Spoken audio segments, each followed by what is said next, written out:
Today we're going to talk to Frank Agan, the founder of AmSpirit, about how to network in a virtual world.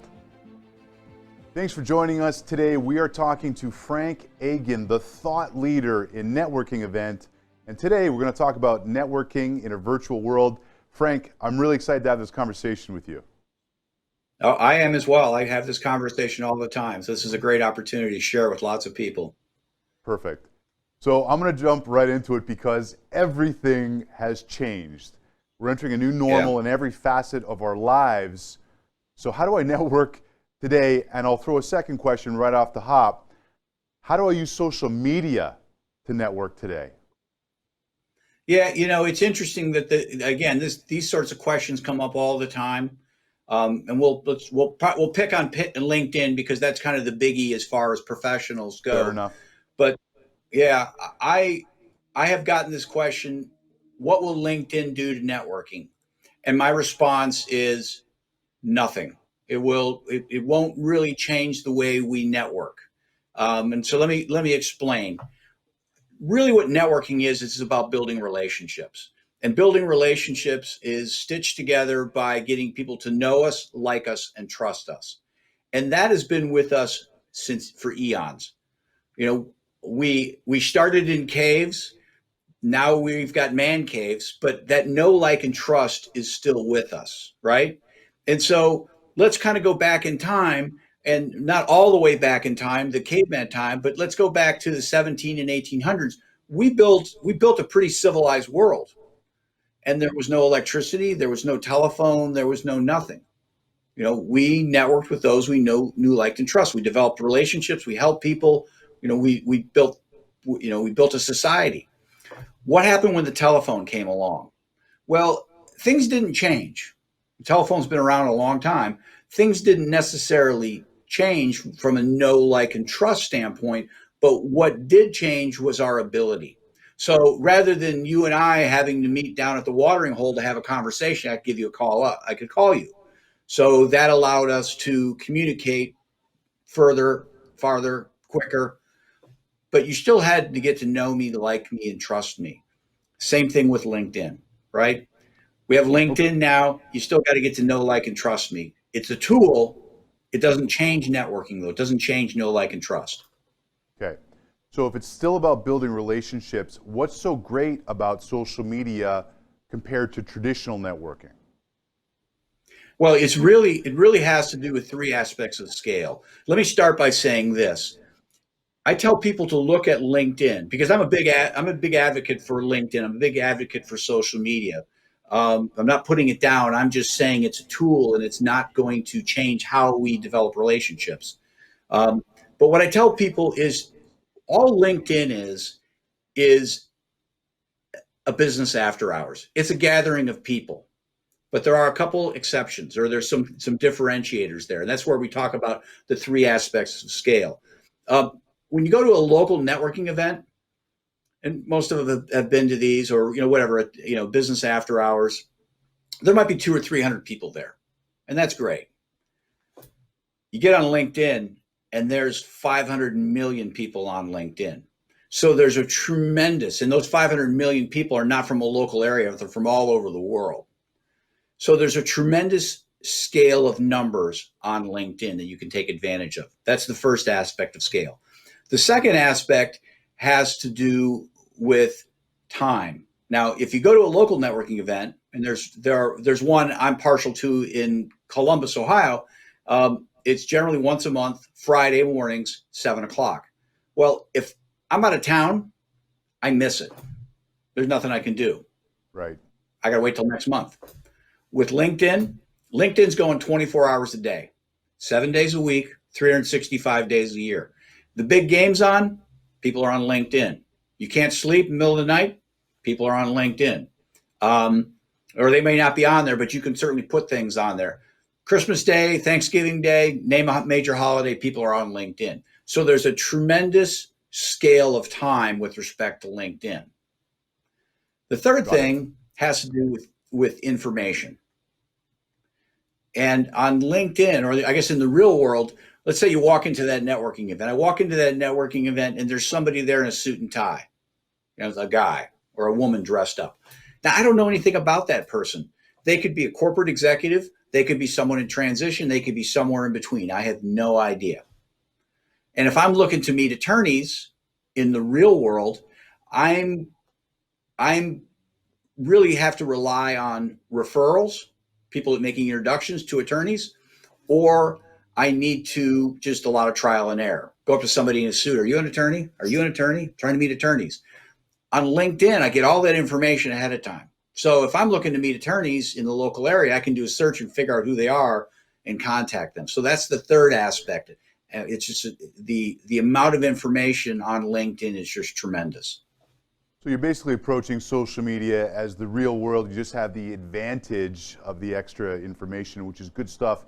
And I'm sure, Frank, you and I could have a whole other entire series on using social media in terms of networking right now. But give me a couple more tips right now. I'm excited about social media. Just as far as how to use it, or just Yeah. So in terms of, hey, buy from me. How do I get them interested? yeah. How do I get them asking questions? Well, that's a really good question. I mean, you operate on LinkedIn as you would in the real world. You operate on LinkedIn just like you would in a networking event. And when people press me on that, I always ask, would you walk into a networking event, a physical networking event, which could be anything. It could be a tailgate party. Would you walk in and say, hey, buy from me? I'm the best. I'm the best. Of course you wouldn't. That would be silly. So why do you do it on LinkedIn? Right. And I encourage people on LinkedIn to operate that same way. Just, you're just like you would be walking into an event. You're meeting people and getting to know them. Fantastic. I have a couple more social media questions, but first, Frank, I got a question for you. The viewers, I'm sure, want to get involved and want to get into an AmSpirit networking event as soon as possible. You can find your local chapters on amspirit.com. But what if I wanted to take my networking to an even higher level, Frank? How do I do that? I mean, it's a good question. Referrals are everything if you drive sales in your business. And, a couple great ways to get referrals are join a chamber or get into a networking organization like AmSpirit Business Connections. But I always ask the question of people, would you rather be the renter or would you rather be the landlord? Well, that's no question. I want to own the building. I know it's rhetorical, but I want people to think about it. Yeah, you want to own the building. You want to be the person collecting rents. So why do you just want to be in a networking group, pay to be in a networking group, when you can own a networking group and be paid to operate the networking group? And at AmSpirit Business Connections, we're in the process of expanding nationally. We're looking for organizers and managers around the country that can help us with this process. And so we're looking for highly engaged entrepreneurs and professionals. And the key that they need to think about, we're looking for the people who want to own the building. They want to be collecting the rents, hypothetically or analogously. But the key for this is not only through this will they make more money from professional connections, but they'll make money building professional connections. And that's the difference between just being in a group and really owning a group. That's a win-win. I love it. amspirit.com. Yeah. You definitely want to go check that out. So, Frank, I got a few more questions for you. Let's say I really, really need to meet someone you're connected to on social media. How do I ask? Well, I think the simple thing is just ask. You just need to ask. But the more important thing is we need to have a relationship on the front end. And if you and I don't know each other, chances are I'm not going to make that connection. So you and I having a relationship on the front end is really important. And I think that's important for everybody to understand, that if you're looking to ask for something from somebody, you need to have that relationship first. Because when you're asking me to refer you to somebody else to connect you, I'm really sharing a little bit of my trust. I've built trust with somebody, and you're asking me to take a little bit of that trust and say, hey, Nick's a great guy. And if I don't know you, I'm not going to do that. So us creating that relationship on the front end is the key. Once that's there, then yeah, ask. Perfect. So let's say that I'm dealing with someone who's maybe on the other side of the world. How do I start building a relationship on social media like that? It could be the other side of the world, or it could be the other side of the room, or the other side of the building. It really is all the same. But and again, you're operating on LinkedIn much the same way you would operate in the real world. Right. And in the real world, you go to that networking event, you get into a conversation with somebody, you learn about them, you ask questions, you share a little bit, you find ways to help them, however that is. They're probably in business. They need introductions. They need clients. So you help them. They need opportunities. So you help them. They need information. You help them with information. I stumbled across this article. You do those things and you create value for them. They're going to come to know you, like you, and trust you. And that really kind of builds the relationship. Again, whether they're on the other side of the world, or they're the other side of the building or the other side of the county or wherever. Okay, great. Love it.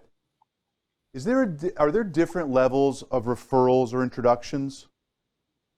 Oh yeah, they come in all shapes and sizes, Nick. I guess let's talk referrals.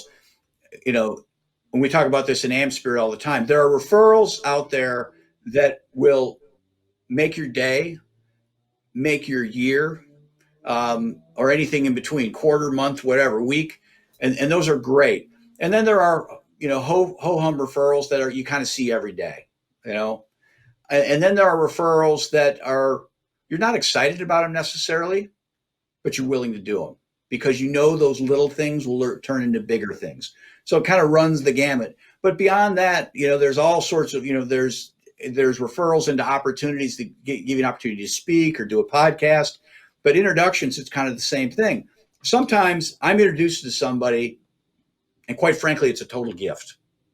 And what I mean by it's a total gift is they're going to help me. Hey, Frank, I want to introduce you to my friend. I really like you. He's willing to help you. Awesome. Sometimes I'm referred to people and it's just the opposite. Hey, I have a friend, they're in transition. They really need help with whatever, just understanding networking, making some introductions, and I'll do it. I'm not expecting anything in return. There's no quid pro quo. You just help people.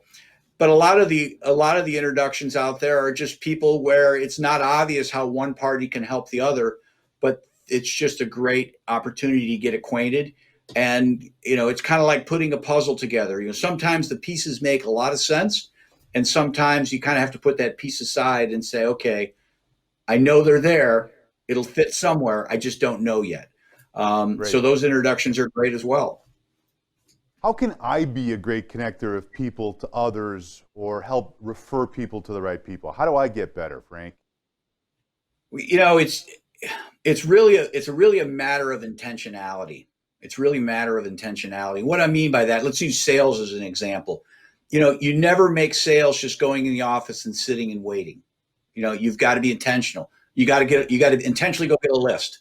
You got to intentionally, make the calls. You got to intentionally follow up. You got to get the appointments and so on and so forth.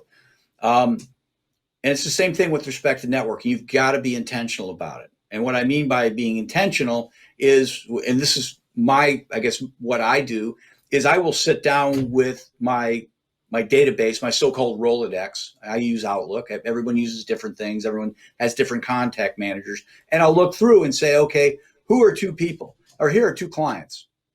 They don't know each other. I know they don't know each other. What's the advantage of connecting them? I need to find a way to connect those two, because if I connect those two, it's a value to both of them, and I look like the hero. Right. So it's just sitting down and just saying, okay, how are we going to do this? And that's, just being intentional about it. And what happens in time is when you go through this process, well, a couple of things happen. The first thing that'll happen is you just get better at it. I'm at a point now, whenever I meet somebody, my mind immediately goes to, what? How can I help this person through somebody I know, or who can this person I know help? One of those two things. And generally speaking, there's something there. But the other thing that happens, and this really what makes it powerful, is you start to become branded, known as that connector. And all of a sudden people are reaching out to you, Nick, and saying, hey, Nick, I know you know a lot of people. I'd really love to talk to you, or can you connect me with this person or that person? And then it becomes easy, because then they're they're asking you to tap in and assuming they have that trust and connect you.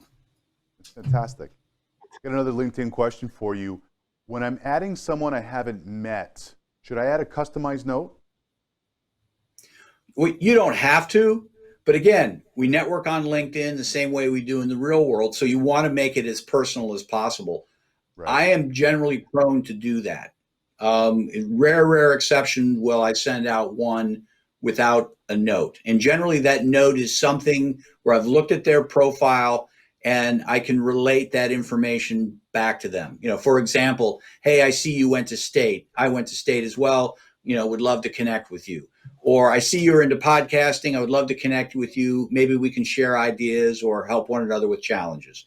And those are things to kind of give people an insight as to why you're connecting, what might be an agenda or a value of connecting. Got it. So once I've connected with someone who's new on LinkedIn, what kind of follow-up note should I send? Well, generally, if you're putting a note on the front end, you might include that you'd be open to talking with them, and then it leaves it up to them. But certainly, when people connect with me, I will reach back out and say, "Hey, thank you for connecting. If you're ever open to it, I'd be willing to have a conversation. I might share some resources with them. I mean, not about me per se, but just, hey, these things are out there, and just see if they're willing to connect." Or, well, I guess not connect, but have a conversation. Right. So are there other platforms other than LinkedIn that I should know about?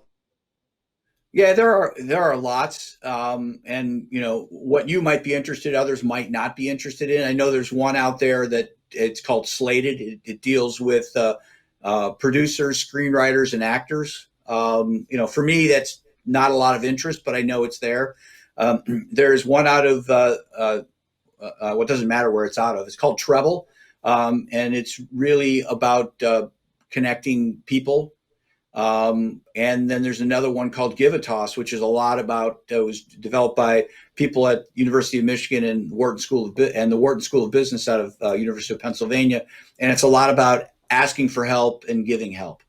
So there are lots of different things that are out there that are very professional that are segmented towards an industry or a profession.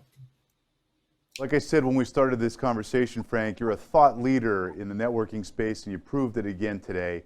Frank Agin is the founder of AmSpirit. You want to go to amspirit.com, find your local chapter, and if there isn't one yet, buy the building. Absolutely should. Yeah. All right, Frank, thanks again. Appreciate your time. Have a great day.